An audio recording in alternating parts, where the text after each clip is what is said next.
Ogbegon clearly wants to join the party over there now.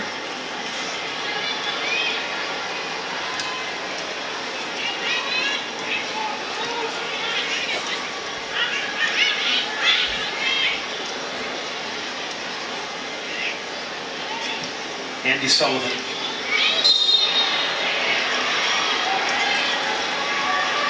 Horan is fouled. A wonderful story she is. First female player in U.S. history to sign a professional contract straight out of high school, bypassing the college game to go to PSG in France.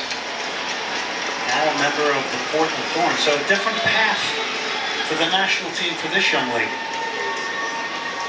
Yeah, and turned down a full ride to University of North Carolina as well, which we know the success they've had at the collegiate level. I mean, that's pretty gutsy as a senior in high school to say, hey, I'm going to take my chances on a French league that back then wasn't as established as it is now. Crystal Dunn trying to spin out of there. Ogbegon took a bit of friendly fire there. Here's Tobin Heath now. Will lace it into the box and send it away. For the most part, the Swiss have defended crosses from wide areas pretty well here. Heath.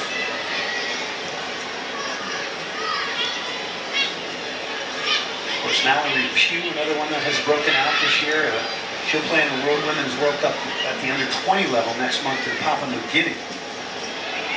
She's just southwest Pacific, north of Australia. That's a big tournament for the U.S., especially after the lack of success of the under-17s. Oh, we're going to get into that in the second half, Glenn. I don't know if I can get into that in 5 minutes before halftime. It's been a pretty polarizing topic right now. A lot of different opinion about that and how to react to it, coming from one of the great soccer legends in the U.S.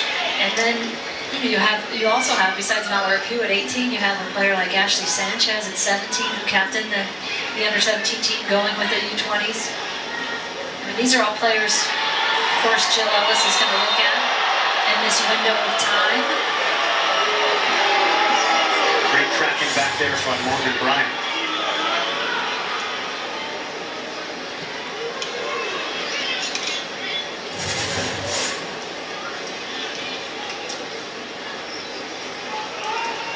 I think there might be a few NWSL coaches looking at some of these Swiss players here tonight. I think the last thing for the U.S. is they about to go head into this half. One, they're going to try and want to go in with at least a goal to reward them for the play this half. But figuring out that final third, because you know this Swiss team is hard to break down. They're good in the box marking. So those runs in there, those balls served in the seams are getting picked up. And getting more players in there, getting more players in line, getting more players coming out of midfield. With that 5 in the midfield, that's the luxury it gives you. You can shoot those players out of midfield, which are such hard runs to track.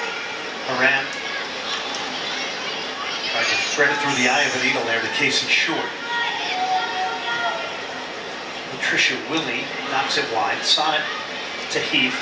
Quickly provides an angle for her. Here's Crystal Dunn. She's isolated one-on-one. If she can get turned, it's real trouble here.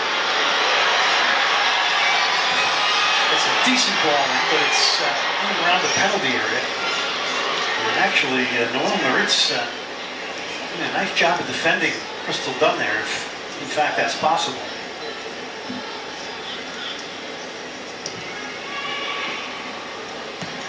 Sonnet steps right in front of Willie. This is big trouble for Switzerland. Crystal Dunn, she's got her head up now. Cross is cut out. Too slow to develop. Tkivich again coming across. You can see the fatigue on the Swiss players. But that's the ball that's just not quite on for the U.S. in this first half. The altitude may be playing a bit of a part here as well. Zone defending in this corner. Tobin Heath will get it over. Boyd went up. Tkivich won the header. It's deflected away now in the 44th minute now.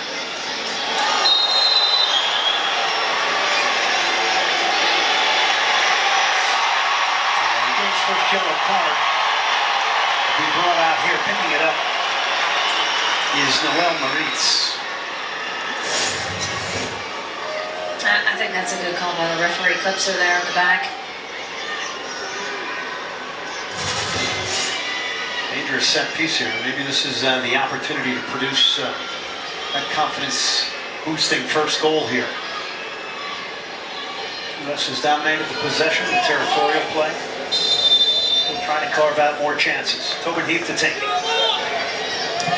Quickly pushing up as everybody, the offside flag went up.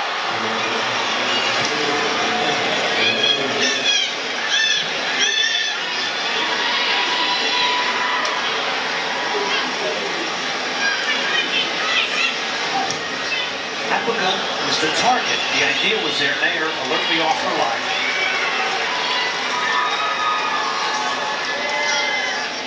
Six changes possible here for tonight for both coaches. Coming up at halftime, Jill Ellis and Carli Lloyd sit down with my partner Julie Foudy, break down the first half action and more. These are very good interviews to listen into. Some cutting-edge questions to both Carli Lloyd and Jill Ellis. I got a sneak peek. Don't oversell it. I got a sneak peek at it. Good look at Jill. I think for Jill that you see something a little bit different maybe from Jill now. Oh, definitely. She's like, look. A little different. Yeah, she's harder. In a good way of like, look, I told them, I don't care how many World Cups are captured, it's performance. And even to the point of, I used to bring in injured players and have them rehab here. I'm telling them, no, don't come in now. You got to get healthy. You got to tell me when you have an injury. Don't come in injured. So yeah, there's definitely a different way, and I think that's good. There's also a looseness to her as well, about how she's dealing with the players. Just, it seems fresh, it seems different. A minute of stoppage time added here.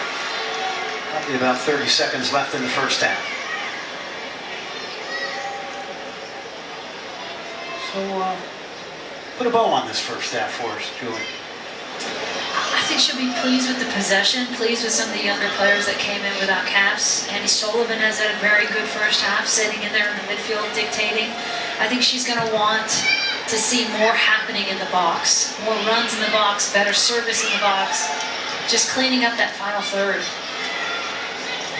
Two center backs for Switzerland have been pretty comfortable in the middle there, have not had to come out much. That'll do it. First half comes to an end here. The U.S. dominant in possession. A first cap for Casey Short and Andy Sullivan. And a first opportunity as a center back for Ali Long, but the U.S. and Switzerland tied at 0. After the short break, we'll have a Jill Ellis sit-down interview and more.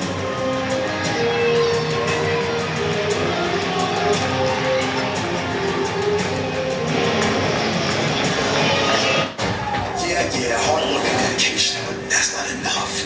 You look at this cookie cutter, copy and paste, blah. Where is something new, something different?